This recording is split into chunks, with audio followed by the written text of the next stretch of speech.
Oui, c'était le sergent Nicolas Mazier qui a été tué durant cette opération anti-djihadiste hier soir en Irak, alors que son unité de commando parachutiste de l'armée de l'air numéro 10 assistait une équipe irakienne dans cette lutte contre le djihadisme. Emmanuel Macron, sur le réseau social X, a partagé sa vive émotion et envoyé ses condoléances à sa famille et à ses proches. Selon une source militaire irakienne, ça s'est passé autour de la ville de Kirkouk, c'est au nord de Bagdad, dans le désert de Salah ad-Din.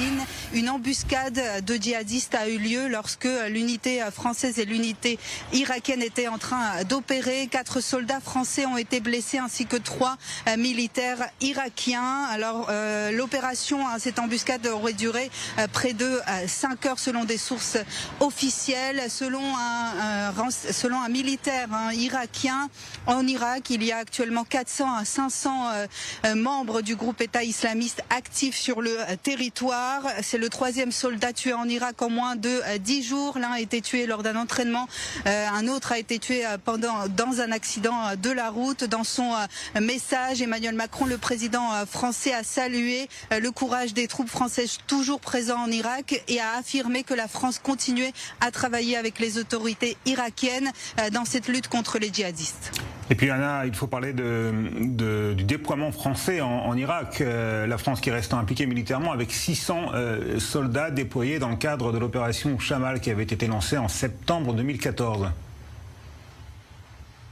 Oui, cette opération Chamal Dror, c'est le volet français d'une vaste opération internationale avec près de 80 pays à l'intérieur de cette opération, dont l'objectif est d'apporter un soutien militaire aux autorités irakiennes contre les membres du groupe État islamique, mais également de former les soldats irakiens sur place. Le but de la diplomatie française, c'est d'aider l'État irakien à restaurer une situation politique stable et fiable d'un point de vue sécuritaire, évidemment, d'où la présence de ces 600 soldats, dont 80 formateurs qui ont formé près de 2000 soldats irakiens sur place.